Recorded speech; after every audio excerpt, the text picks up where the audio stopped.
Tikulandeni pano ndi Panyasa Voice Box pamene timakhala tukambirana nkhani ziwiri zitatu zokhudza ndale kayendetsedwe ka dziko komanso kutsatira bwino kwa malamulo kuno kwathu ku Malawi. Ndi nkhani imene yavuta kuno kwathu ku Malawi pa nkhani za ndale ndi convention ya chipani cha United Democratic Front imene ichitike pa 2 October komanso pa 3 October 2024. Ndi kumeneko ndithu chipani cha UDF chayitana zipani zonse za ndale kuno ku Malawi kuti zikachitira umboni convention imeneyi kuphatikiziraponso chipani cholamula cha Malawi Congress Party. Ndi ganizo limeneli kuti aitane MCP tikuoneka kuti sinasangalatse anthu angapo kuphatikiziraponso achama chira kuti Boni Kalindo amene wandithu ndi president wamugulu la Malawi First the People First. Boni Kalindo akuona kuti ayi iwowo ngati munthu amene amemira maufulu a Malawi kuti sangalole kuti akakhale pamodzi ndi chipani cha Malawi Congress Party chifukwa chipani cha Malawi Congress Party chabweretsa mavuto ambiri kuno ku Malawi. Amalawi akuvutika chifukwa cha utsogoleri wa MCP. Chimenechi ndi chilungamo chimene anthu ena andale safuna kumva. Ndiwo ngati munthu amene amemira maufulu a Malawi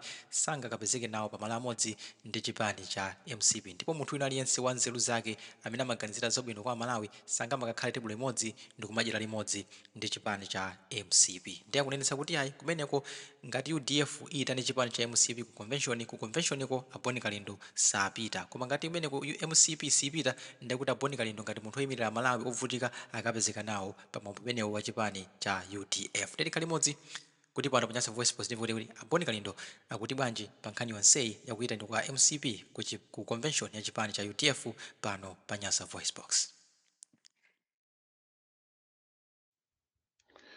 Utenga wanga walero ukupita kwa iwe wandale makamaka inu amene muli mboma komanso inu osusa boma zipani zosusa kunena kuti ine ngati Boni Kalindo ndimangoyima pa chilungamo ndipo ndizapitiriza kunena chilungamocho ndipo ndimakondwera kwambiri ndikamanena chilungamo.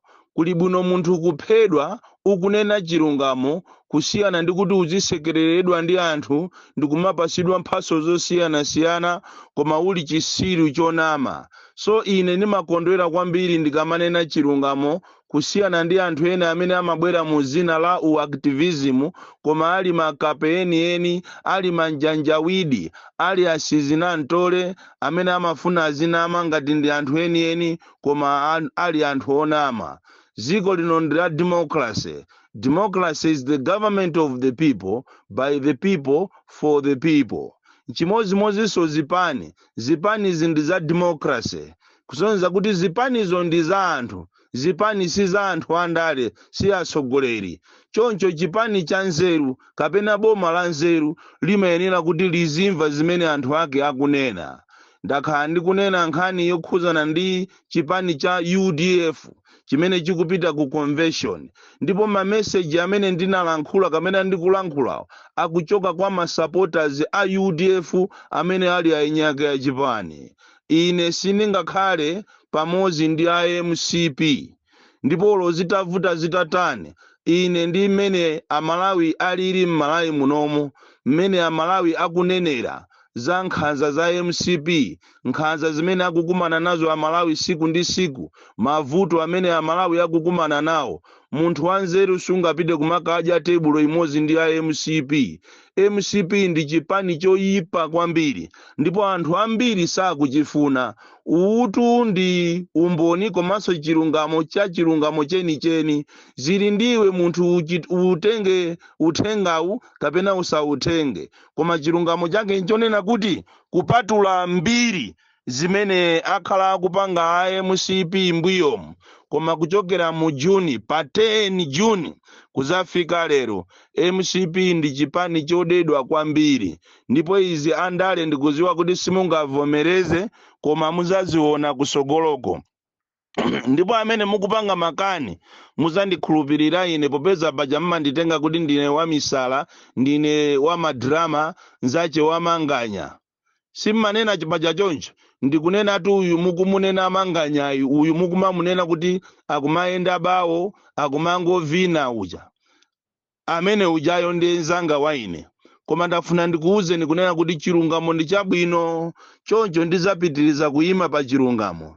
Chimodzimodzinso inu a UDF ngati mukuwayitana a MCP ku convention yanu ine ngati woyimirira amalawi amene akukumana ndi mavuto ku conventioniko sindibwerako chifukwa amalawi andiresa, koma ngati IMCP sabwerako ine ndiye ndibwera chifukwa sizingatheke kuti ine ndikakhale nyumba imodzi ndi IMCP. Munthu sumagona limodzi ndi mkango, udzapezeka kuti siku lina wadyedwa ndi mkango, kapena munthu wanzeru sumagona limodzi ndi uja amachedwa ng'ona, chifukwa ng'ona ndiyoopsa kwambiri. Choncho inu achipani cha UDF ngakhale kuti ndinu machampion a democracy, muziwe kuti awamwawa itana ku convention yanu IMCP anthu sakuwafuna, ndipo anthu ambiri ndi okwiya makamaka masupporters yanu. Zili ndinu akuluakulu amene mukuzitenga kuti ndinu machampion a democracy, mupitirire ndi ganizo lanu ati you are on perry kuwayitana anthuwo, koma mukuzionongera mbiri ndi chipani chanu, komanso mukubweretsa mkwiyo kwa Malawi. Ine nimangoyima pa chilungamo ndipo ndizapitiriza kuyima pa chilungamo. Mwachisanzo padakali panopa ineyo ngati Bon Khalindo the DC ndili ndi umboni onena kuti President Chakwera komanso ma ministers ena atatu akufuna apange deal yokuti abe 1 trillion kuzera ku bogus suppliers. Anapita uko kujeni ku Dubai kukakumana ndi shehe wina kumene kwa ku Dubai ko zina yake Ahmed, ndipo anakapanga deal kumene koko kuti apange achite supply fertilizer komanso mafuta, ndipo akuyenera kuti mafuta achaje 1 trillion. Chikhalire nicho mafuta osali pa 1 trillion ndi fertilizer zinthu zimene zizi zili pa mtengo wa 768 billion, koma iwo azikweza zinthuzo maminista atatu komanso wamkulu wa mu office ya president secretary wa menemo apangana deal imeneyi kuti abe 1 trillion kuchokera ku Malawi kunoko pa deal yokuti achite supply fertilizer. Pajamukuziwa fertilizer wa kunoko amabedwa nthawi zonse, amakhala madiru nthawi zonse. Choncho kukufunika kupangike deal ya mafuta komanso fertilizer, ndipo mayina anthu amene wa ineyo ndibwera nawo. Paliso wamkulu wina woona za milandu mboma momu akupangaso deal ku Songwe uko ku Palombe kwa ana machekecha uko kumene koko anakapangaso deal ndi azungu nkhani yokhuzana miyala kumene koko kuti aziba miyala ya mtengo wapatali, iyeyo ndiye anachi azilemera. Amene iso ndi muulula mu audio imene ikubwera nditchula mayina sopano onse ama ministers amene akufuna kuba fertilizer, akufuna kuba mafuta komanso akuluakulu ena aboma. Ine nimangoyima pa chilungamo basi. Kuliso kuntonda kuncheuku kumene kukupangika madiru. Kodi tikamakuuza nti kuti Malawi muno muli mafia muzikhulupirira abale yanga, mukupangika madiru woopsa kuntonda uku kuli miyala ya mtengo wapatali, mazulo muzapiteko kumene kumuzapeza kuli apolisi okhaokha akugadira kumene koko chifukwa kuli miyala ya mtengo wapatali. Choncho tikamakuuza ni inu kunena kuti akuluakulu ziko ili lavunda, anthu awa asogoleri awa sakufunidwa. Nkhani ndi imeneyo. Pali wamkulu wina woona za malamulo mboma momu akupanga madiru ku Songwe ku Palombe, komanso ena akupanga madiru ku Ntonda, komanso kuli diru ya ku Dubai. Paja nyengo yokuti anthu alemere ndi fertilizer ikubwera, ndimangonena chilungamo. Ichi ndi chilungamo chache, wina afune asafune mayina ndibweresa ndiulula ine paja ndikazi woche. Kaya mundisumira ndisumireni, koma ine ndifuna ndipulumuse ziko la Malawi. Usogoleri wabwino umayenera uzimva zimene anthu ake akunena. Usogoleri wabwino asamakhala arrogant. Ndipo ndikufuna ndikupempheni inunso a UTM musamale kwambiri. Muchipani mwanu umu mwavunda, alese angofuna ndalama. Ndipo ndikudabwa kuti kodi akubanja inu, banja lako achilima, inu akuchimuna akuchikazi, mulibe manyazi? Simungakhale pansi ndikuona kuti kodi zikuchitikazi, kodi zimene zisogolo lake ndi chani? ndikufuna ndikupempheni inuyo mukanakhala pansi akumtundu mupulumuse legasi ya Chilima. Izitu ndi zimenenso anthu akunena kuti anthu akumufuna mere Chilima. Usogoleritu ofunidwa ndi anthu ndi ozipaka wekha kuti anthu akusankhe ndi osiyana. Amere Chilima muliko mukanamva kuyitana kwa Malawi mupulumuse chipani kapena mupulumuse zina la Malemu Chilima. Mere Chilima ndikulankhula ndi inu, la Malemu Saulos Chilima. Mukhale pansi muganizire bwinobwino kuti kodi izizi zikuchitikazi sogolo lake la UTM lizakhala liti. Kodi amanena kuti tu mkazi wa mfumu ndiye mfumuyo. Nchimozimozinso inuyo mwina nkutheka kuti siku limene kunachitika ngozi lijalo munali nawo pa ndandanda opita koma Mulungu anakubwezani. This is the time to wake up. You are no longer a kid. Anthu a Malawi akulira akufuna athane ni manyaka akuchitika muziko muno. Chifukwa muziko muno ndiye muli uve umene ukuchitikawo. Anthu akukufunani choncho musanyalanyaze. Nthawi zina kuyitana amene Mulungu anamuyitanira Esau kumamverako khutu ndi bwino. Amalawi akufuna mere Chilima. Kaya mundida musandide, kaya muaononga ndalama zanu anthu ena kale, koma chilungamo chake nchonena kuti anthu akufuna mere Chilima. Ndipo amene mmamuziwa mere Chilima tamutumizireni audio mumuuze kuti Amalawi akutena kuti ati akukufunani inu muyimirire ku UTM. That is the only way you can keep legacy. Palibe munthu amene angakusungireni zina, angakusungireni chuma chimene anapanga mamuna wanu, zimene aspirations amene amafuna Malemu Saulos Chilima. Palibe wina amene apange. Ena wangobwera zulo chifukwa kuti anali anzawo. Ena wangobwera ataona kuti chuma cha masiye chaphweka. Ndiye mukanapita mukathandizane ndi anthu ankhalakale a UTM kuti musunge chipani, musunge zina. Utu ndi uthenga umene ukuchokera kwa Amalawi. Si ine ndangodusamo chifukwa Malawi muno zinthu sizili bwino. Mukaziyang'ana makona onse a Malawi mene anthu akuzunzikira. Mwachisanzo tapitani ku Mozambique border kumulanje mukaone mene a polisi akuzunzira anthu, mukaone mene a immigration akuzunzira anthu. Inu kumene kujako mukuziwa kuti ndi ku border kuli ma intermarriages. Anthu ena amalima ku Malawi, anthu ena amalima ku Mozambique. Kuti munthu uduse pa border paja upite ukalime ku Mozambique akumamulipirisa munthu 5,000. Ndalama yonse osampasa receipt. Ziko la anthu okuba, president okuba, anthu amaministers ake okuba, komanso maofficers okuba. Munthu kuti ungogula katundu wako kuchokera kulimbi kaya kulilongwe kuti uzipita naye ku Mozambique border, apolisi akakupeza pa roadblock akukuyimisa ati waonese mapepala, kena kwa mutenge katundu uja akulande. Ndiziko tulomvesa chisoni tulimene liti. Apolisi afikapo pena olo mpirizonimu.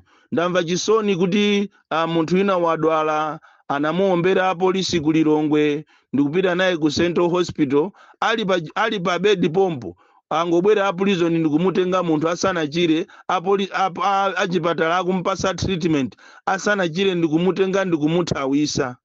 Kumene apita naye munthu chasakuziwika, abale ache sakuziwa kumene wapita mbale wawo. So zinthu zangati izizi zopusa izizi zikufunikira asogoleri amasomphenya, asogoleri achinyamata, chifukwa awawawa akula. Ndi chifukwa chete makuuza ni inuyo a opposition kunena kuti tagwirizanani, mugwirizane for the sake of the country.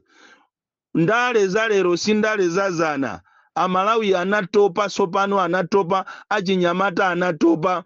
Ndipo ngati mungapange makani kutelo kuti manyumbano mwanu musopano muzibwera ma demonstrations. Oti mademo ena akubwera kunyumba kwa Mere Chilima kuti anthu adziwe kuti muima kapena simuima. Mademo ena ku DPP, mademo ena ku UDF, mademo ena ku Afford. Achinyamata atopa sopano ndi mmene ziko lili kuyendera. So mukanama mvera, mukanama chera makutu anu, muzimva zimene akunena anthu. Chifukwa inu mangokhala anthu ongoyimirira chabe.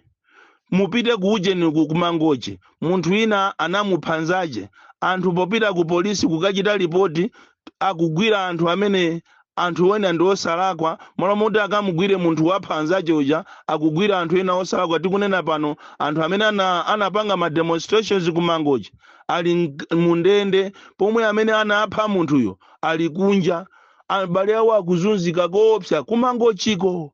Mukhoza kuliona kuti ndi boma ziko lomvesa chisoni limene lilibe welfare, limene lilibe chidwi ndi anthu aje kuona zikuchitika, aliyense wangosegula maso aje kumango babazi. Kutero kupano pazafika kuti ichi ndi changa, ichi ndi changa, kumango babazi, palibe pamene akuganizirapo umphawi wa Amalawi. Akakhala anthu amene anapuma pa ntchito ngati ku Adimaki, amene onde akuzunzika kopsa. Pali nkulu wina panopa anapanga stroke chifukwa choganizira makobiri ache. Yeti tili ndi members of parliament amene akuyenera kupanga malamulo kuti anthu azilandira makobiri awo. Reason yopitira ku parliament ndi kupanga malamulo okomera Amalawi wonse. Koma ku Malawi kuno ama members of parliament amangopita kumene kuja ndi kumanga ngodyako mandalama basi. Ma allowance palibepo anything tangible chimene akupanga kumene koko. So ndi ziko lomvesa chisoni. So uthenga wanga wa mama wa uno ukupita kuja kumachedwa ku UDF kunena kuti ngati mungakakamire chiganizo chanu choita na IMCP, ine ngati wa civil society activist oyimirira Malawi amene ndili okwiya kwambiri chifukwa cha mmene boma lili kuyendera, ine kumene kusindibwera. Koma ngati amene wasabwera, inetu ndibwera kuti ndizaone ngati ndizakhale ngati watchman woyang'anira kuti kodi democracy ikuyenda bwanji. Ndipo ine sinimanyengerera, nimangoyima pa chilungamo kugaza, ndipo sinimaona kuti uyu ndi nzanga. Ayi, monga mene Amalawi mukumunenera Manganya kuti Manganya angovina angoyenda bawo sali serious, mumamunena. Ine uthenga umene ndikumuza kuti achimwene mukutipangisa manyazi, yambani kukhala serious, ati anthu akumakuonani ngati mukupanga be drama. Uwu ndi uthenga ati umene Amalawi mukunena, ndipo ngakhale mmasamba achezo mungotukwana kumanena kuti ana madrama awa.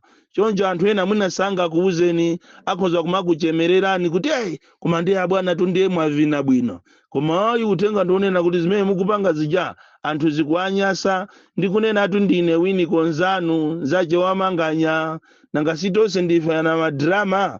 Chifukwa akunena kuti nthawi ija munalinu musanalowe mboma ati mmalankhula za nzeru koopsa, koma pano pamene mwala wa mpando umenewo ati mwasintha. Utu ndi uthenga upanda chigambatu.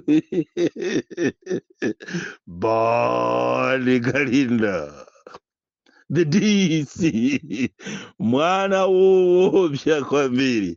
Agwiye asangalale. Koma ine ndakuwuzani Amalawi, ndakuwuzani andale, madiri onse amene akuchitika ndi alankhula posachedwa.